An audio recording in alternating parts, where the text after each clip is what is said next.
Welcome back Nasreen. وہی سے سلسلہ جوڑتے ہیں جہاں پہ ختم کیا تھا. برگیڈ صاحب, یہ جو سارے دوستوں نے باتیں کی ہیں اس پہ قطر بار بار کہہ رہا ہے کہ جی پاکستان کا اس میں رول ہے, ثالث تو پاکستان ہے, ہم تو اس کی ٹیم کا حصہ ہیں. ایران کی طرف سے بھی کوئی اس طرح کا بیان بڑھا کر کے آ جاتا, جے ڈی وینس کا ایک تو منہ بند ہو جاتا جو بات انہوں نے کی ہے, اور دوسرا یہ ہے کہ پوری دنیا کو ریئلائز پہلے بھی ہو گیا, دوبارہ سے ہو جاتا. آپ کے پاس کوئی خبر ایسی ہے جو بات ہم کر رہے ہیں؟ چٹان صاحب تو کہتے ہیں کہ پاکستان کو جو عزت ملی, رسپیکٹ ملی, اس پاسپورٹ کو جو عزت ملی, لیکن ہم کیا کریں کہ جنگ تو امریکہ اور ایران کے درمیان تھی, وہاں پہ تو تیل سستا ہے. ہمارے جنگ دنیا میں کسی ملک میں بھی ہو تو تیسرا جو متاثرہ ملک ہوتا ہے وہ پاکستان ہوتا ہے, یعنی مہنگائی یہاں شروع ہو جاتی ہے. تو کیا کریں کہ اس ساری صورتحال سے ہم کیسے نکلیں جب تک فائنینشلی کو بینیفٹ نہیں ہوگا؟ اور ویسے بھی یہ جو کنٹری ٹو کنٹری ریلیشنز ہوتے ہیں یہ کسی رومانس کے اوپر کوئی فری لنچ والی بات تو نہیں ہوتی, اس کا کچھ نہ کچھ پرائز تو ہوتی ہے.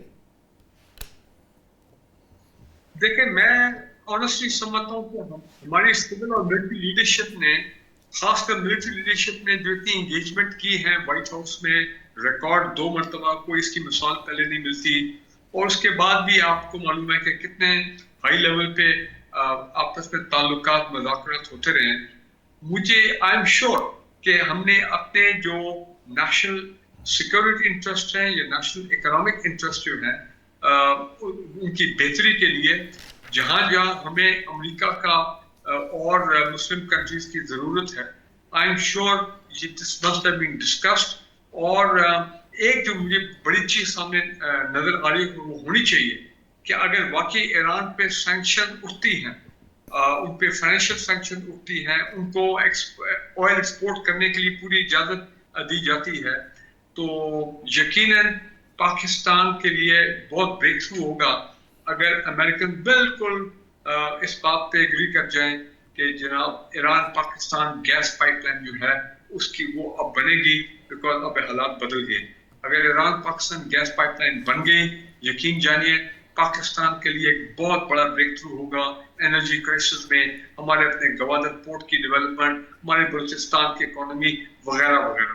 اس کے علاوہ پاکستان کا آئل آنا, خریدنا, ایران سے سستا آئل, مڈل ایسٹ سے سستا آئل, اور اسٹریٹ آف ہارمز کھل جاتا ہے, تو پاکستان کا یہ انرجی کرائسس یقیناً اس میں کمی آئے گی. میں immediately in the near future, تو امیڈیٹ فیوچر تو بات یہ ہے کہ گورنمنٹ جو ہے ابھی جس سے آئل پرائسز گر رہی ہے, اور اللہ کرے کہ یہ فرائیڈے والا ایگریمنٹ جو ہے یہ امپلیمنٹ سائن ہو جائے, تو جو قیمتیں اور گریں گی, پھر گورنمنٹ آف پاکستان کی بڑی ذمہ داری ہے کہ پاکستان کو اتنی عزت ملی تو کوئی تھوڑی عزت جو ہے ان دا فارم آف ریلیف, خوشی آپ سمجھے کہ وہ پاکستان کے اندر اس جمعے کو کافی تیل کی قیمتوں میں کمی کا اعلان کریں تاکہ عوام جو ہے وہ بھی ریلیف ہو, خوش ہو. ایک بڑی اچھی بات کی گئی ہمارے محترم گیسٹ نے, عبد السلیٹر صاحب نے اور عارف صاحب نے بھی.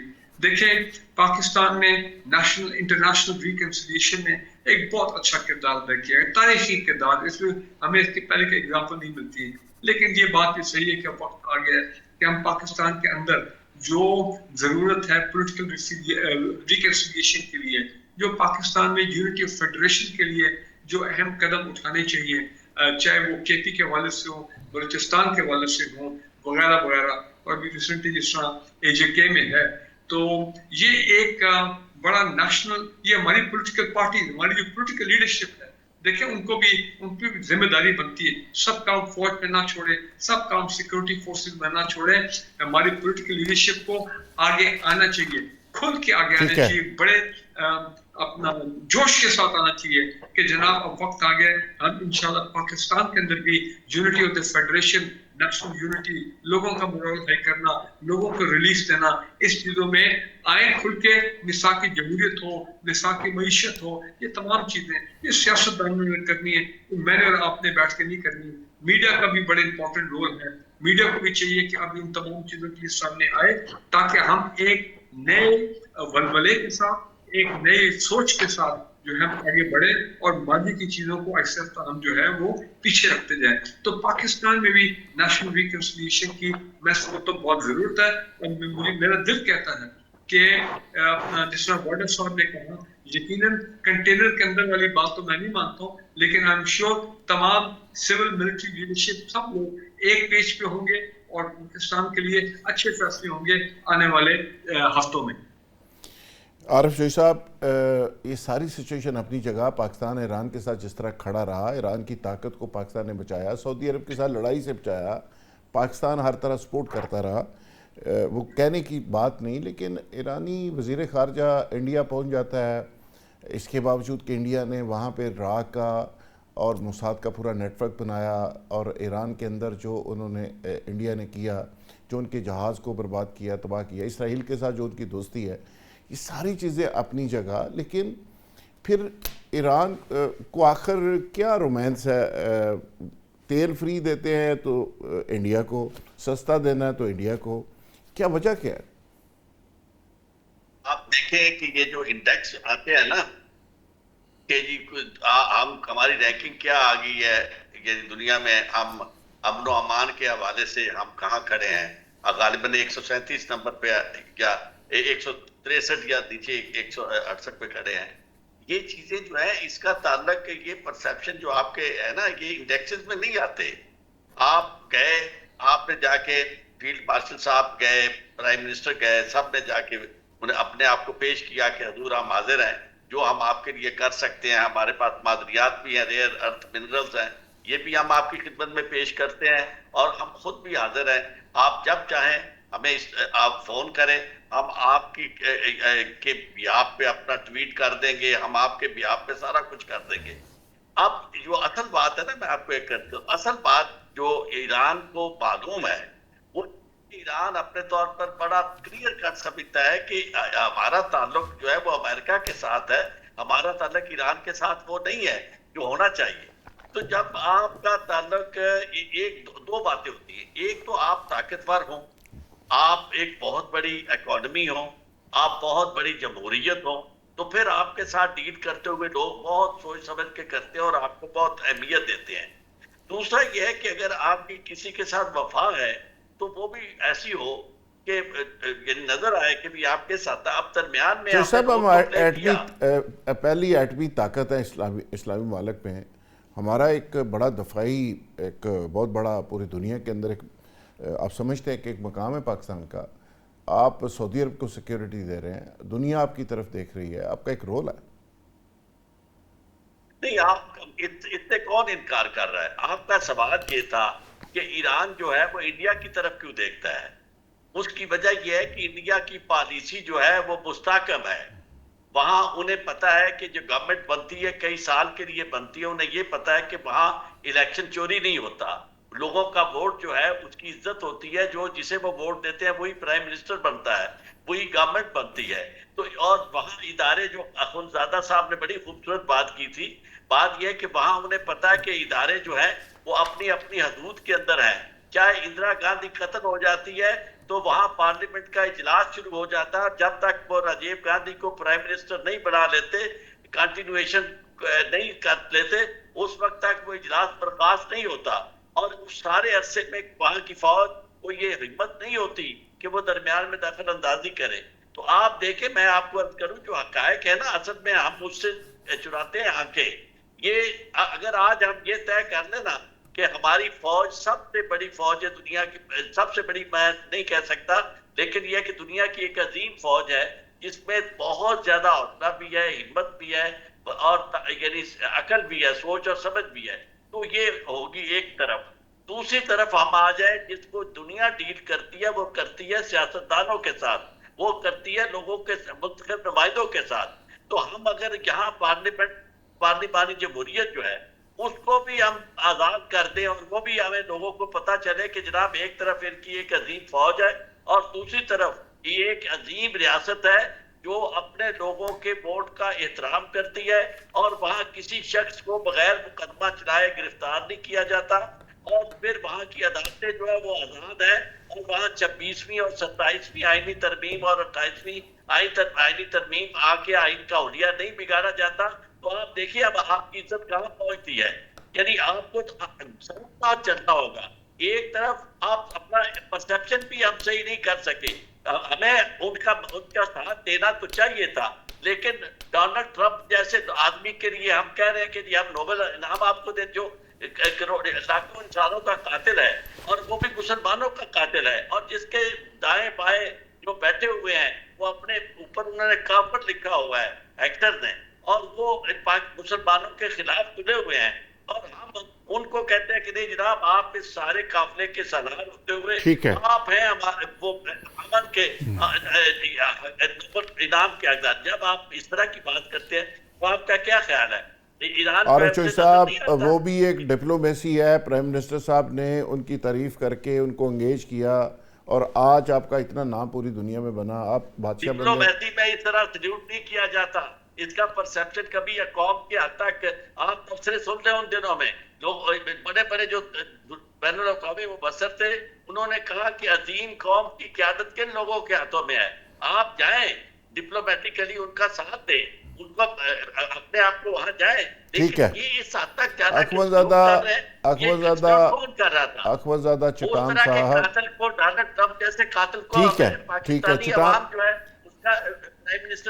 جی چوئی صاحب آپ کا پوائنٹ آ گیا. چٹان صاحب, زرداری صاحب بڑے منجے ہوئے سیاستدان ہیں, ایران کے ساتھ ان کے بڑے خصوصی مراسم ہیں. اب وقت ہے, موقع ہے کہ زرداری صاحب آگے بڑھیں اور ایران کے ساتھ معاملات کو, فائنینشیل معاملات کو آگے بڑھائیں. پائپ لائن کا افتتاح بھی انہوں نے کیا تھا, اب دوبارہ وہ پریزیڈنٹ ہیں. کم از کم یہ ایک دو پروجیکٹ جو آئل والا اور گیس والا, انرجی, یہ ساری چیزیں تو زرداری صاحب سیدھی کر دیں. زرداری صاحب چپ کیوں ہیں اس معاملے میں, سامنے کیوں نہیں آتے؟ دیکھیے جی, زرداری صاحب جس منصب پہ ہے اس کا جو تقاضا ہے وہ پورا کر رہے ہیں, اور انہوں نے بہت اچھا کردار ادا کیا ہے ایران کے ساتھ اور چائنا کے ساتھ. ان کے اچھے تعلقات ہیں اور پاکستان کے لیے انہوں نے اپنے یہ اچھے تعلقات کا بھرپور فائدہ اٹھایا ہے. یہ حقیقت ہے کہ اس جنگ سے اگر ہمیں کچھ زیادہ فائدہ ہوا ہے تو وہ یہ ہوا ہے کہ پہلے ایران کے ساتھ ہمارے اتنے مستحکم تعلقات نہیں تھے جو آج ہے. ایران کے پارلیمنٹ کے اندر بھی تشکر پاکستان کے نعرے لگائے گئے, اور ایران کی سڑکوں پہ بھی ایران کے عوام نے پاکستان تشکر کے نعرے لگائے اور پاکستان کے حق میں ترانے بنائے, اور یہ محبت لوگوں کے ذہنوں اور دلوں میں گھس چکا ہے. پاکستان کا جو ہے یہ ابھی کوئی اتنا آسانی سے نہیں مٹا سکتا ہے. اور یہ بھی حقیقت ہے کہ ایران کے انڈیا کے ساتھ جو جس طرح کے تعلقات تھے اب وہ نہ ایران کے لوگوں کی دلوں میں ہے اور نہ ایران کے حکومت کی دل میں ہے. جو چابہار اور یہ وہ ساتھ بنا رہے تھے, کیونکہ مودی جو تھا جنگ سے ایک دن پہلے اسرائیل گیا, وہاں پہ ایک دوسرے کو تبکیہ دی. پھر ان کا جو سربراہ شہید ہوا اس کا تعزیت تک ابھی تک نہیں کیا ہے مودی نے. تو اب ایران اور انڈیا کے وہ تعلقات نہیں ہے جو کل تھے.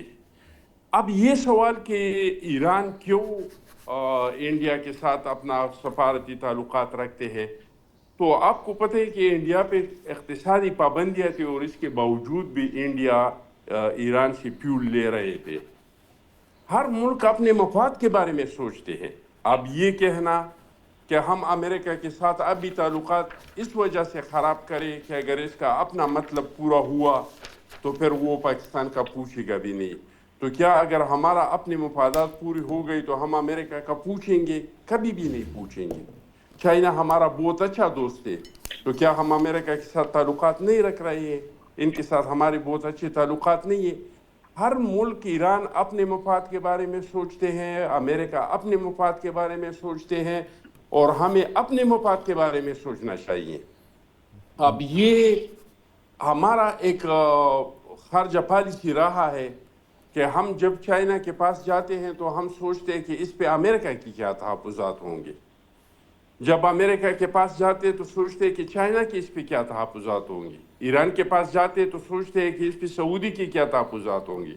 سعودی کے پاس جاتے تو ایران بھائی ایران کے کیا تحفظات ہیں، امریکہ کی کیا تحفظات ہیں، چائنا کی کیا تحفظات ہیں، ہمارے قوم کے لیے، ہمارے ملک کے لیے، ہمارے لوگوں کے لیے کیا بہتر ہے، ہمیں اس پہ سوچنا چاہیے. واہ بڑی اور میں زبردست بات ہے، سمجھتا ہوں بڑی کہ زبردست بات ہے چٹان اس صاحب. جنگ میں پاکستانی قوم کو بہت زیادہ فائدہ ہوا ہے، پاکستان کو ہر لحاظ سے بہت ٹھیک فائدے بات ہے، میں رہا ہے، ٹھیک. اور جو اچھا ہے اس کو اس کا اپریشیٹ رزلٹ بھی کرنا جو چاہیے. نکلے اور گا میں وہ ایک بات اس پہ بتاؤں، وہ اچھے نکلے گا. ایک سیکنڈ جی، ایک سیکنڈ، صرف 10 سیکنڈ. اب یہ سوچنا کہ لوگ انڈیا کے ساتھ اس لیے تعلقات رکھیں گے کہ وہاں پہ جمہوریت ہے، تو سعودی میں تو جمہوریت نہیں ہے، یو اے ای میں تو جمہوریت نہیں ہے، قطر میں تو جمہوریت نہیں ہے، ایران میں کون سا جمہوریت ہے. تو لوگ اپنے مفاد کے بارے میں تعلقات بناتے ہیں، نہ کوئی کسی کی جمہوریت کو دیکھتے ہیں، نہ کوئی کسی کی بادشاہت کو دیکھتے ہیں، نہ کوئی کسی کی ڈکٹیٹرشپ کو دیکھتے ہیں کہ اس ملک میں ڈکٹیٹر ہے، بادشاہ ہے کہ کون ہے. ورنہ دنیا میں ایسے بہت سارے ممالک ہیں جہاں پہ ڈکٹیٹر ہے، ساری دنیا کے ان کے ساتھ تعلقات ہیں، بادشاہتیں ہیں، ساری دنیا کے ان کے ساتھ تعلقات ہیں. تو ایران کے اقتصادی لیول پہ بالکل انڈیا ٹھیک کے ہے، ساتھ تعلقات ہے، بالکل ٹھیک ہے. نہ چٹان کہ صاحب، اس وجہ سے کہ چٹان انڈیا صاحب میں آپ نے بہت صحیح بات جمہوریت ہے اور کی، وہاں پہ آئین میں. چٹان صاحب آپ نے صحیح بات کی کہ ہمیں کسی سے ڈرنا نہیں چاہیے، اپنے نیشنل انٹرسٹ پہ بات کرنی چاہیے. مدنی صاحب، بجٹ پنجاب کا بھی آپ نے دیکھا، آج لگ بھگ 6,000 ارب روپے کا بجٹ تھا، 5,903 بلینز. تو اس پہ مختلف پروجیکٹس آپ نے دیکھے ہوں گے. گورنمنٹ کہہ رہی ہے کہ یہ تاریخ ساز بجٹ ہے، پنجاب ترقی کرتا ہوا بدلا ہوا پنجاب ہے، مریم نواز صاحبہ کی قیادت میں آگے بڑھ رہا ہے. تو باقی صوبوں سے پنجاب ترقی تو کر رہا ہے ویسے مدنی صاحب. دیکھیں یہ جی جی آپ پہلے بات کر رہے تھے، میں سمجھتا ہوں عارف اجوئی صاحب نے بہت بیلنس بات کی ہے کہ پرابلم یہ ہے کہ ایک ہی ہمارے فرد واحد کو سپر مین ممکن ہی نہیں ہے کہ وہ بن سکے. ہم سب کو ایک پاکستان کی ترقی میں اپنے اپنے حصہ اور جائز اور قانونی اور جو آئینی حق ہے وہ ادا کرنا پڑے گا.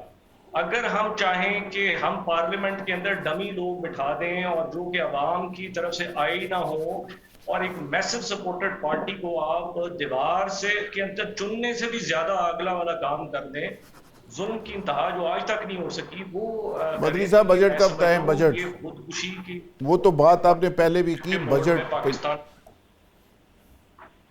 اچھا، بجٹ کے اوپر اب جو میں آپ کو عرض کروں کہ جو عام سادی بات یہ ہے کہ روزے روشن کی طرح یہ بات بھی عیاں ہے. پاکستان کا جو فارمر ہے، میں بھی ایک فارمر رہا ہوں اور کانوں کو ہاتھ لگا کے جان چھڑوائی ہے. پاکستان کا فارمر جتنا آج تنگ ہے کبھی تنگ نہیں تھا، جتنا انڈسٹریلسٹ جتنا پریشان ہے کبھی پریشان نہیں تھا، جتنا مزدور آج پریشان ہے کبھی پریشان نہیں تھا. 8,500 روپے کا جو اس کی تنخواہ ہے یا جس کی آمدنی ہے وہ امیر آدمی کے مطابق گنا جاتا ہے. یہ ہونڈا مذاق جو پاکستان سے چل رہا ہے. 200 روپیہ مہنگا ہوا پیٹرول، خطے میں سب سے مہنگا پیٹرول اس وقت ہمارے پاس ہے. جن کے پاس یہ جنگ چل رہی تھی وہ خطے میں سب سے سستا پیٹرول تھا ان کے پاس. ہم نے پاکستان کو دنیا میں اس کا جھنڈا بلند کر دیا، سدا سلامت رہے. اور خدارا میں ہاتھ جوڑ کے کہتا ہوں کہ اپنا ہاؤس ان آرڈر کریں. پاکستان جو ہے چل تو رہا ہے مگر سیلف ڈسٹرکٹیو موڈ میں ڈکلائننگ پوزیشن میں جا رہا ہے بڑی تیزی ٹھیک سے. ہے یہ نمبر برگیڈی گیمز صاحب، ہیں. خدارا یہ تو یہ ڈرامے جو ہے برگیڈی صاحب آپ میں جو اس پہ پاکستان تھوڑا کی ریسپانس کروں. برگیڈی صاحب جو پاکستان کی سچویشن ہے، جو مہنگائی ہے، جو بجٹ قومی اور پنجاب کا بجٹ ہے، اس پہ کیا کہیں گے برگیڈی صاحب؟ دیکھیں جی، بات بڑی کلیئر ہے کہ بجٹ جو ہے چاہے پنجاب کا ہو چاہے فیڈرل گورنمنٹ کا ہو، یہ ویلفیئر اورینٹڈ عوام کی ویلفیئر کے لیے، عوام کے لیے، عوام کے فائدے کے لیے، عوام کی خوشحالی کے لیے. صرف یہ نہیں ہے کہ ہم آئی ایم ایف کی کنڈیشن جو ہیں ان کے تابع ہو جائیں، ان سے ڈکٹیشن لیں. یہ اور پھر دوسری بات یہ ہے کہ میں تو سوچ رہا تھا کہ یہ بے نظیر انکم سپورٹ پروگرام یہ صوبوں کو دے دیا جائے گا کہ جی آپ اس کو خود سنبھالیں، لیکن اب اس کو تو بڑھا کے 135 ارب کر دیا گیا. غالباً یہ کوئی بیک چینل کو ڈیل ہوئی ہوگی یا بیک چینل کوئی اب جو بھی اس کو کہیں گیو اینڈ ٹیک ہوا ہو گیا سیاست میں between the P M L and the Pakistan people party. اور دوسری امپورٹنٹ بات بالکل یہ ہے کہ یہ 8,000 روپے والی جو 8,490 والی جو لمٹ ہے، کہ جناب اس سے جو نیچے لوگ ہوں گے وہی غریب ہے, اوپر والے لوگ غریب نہیں ہیں. میں سمجھتا ہوں کہ یہ ایک عارف چودھری صاحب آپ کیا سمجھتے ہیں, بجٹ جو موجودہ ہے کوئی بیلنس بجٹ ہے, عوام کو کوئی ریلیف ملا؟ ہم کے لیے کوئی ریلیف نظر نہیں آتا. اور دوسری بات بڑی امپورٹنٹ ہے کہ یہاں آپ کو یاد ہوگا کہ جب ہم ایٹمی قوت بن رہے تھے تو اس وقت کہا یہ گیا تھا کہ بھئی ہم گھاس کھا لیں گے لیکن ایٹم ضرور بنائیں گے.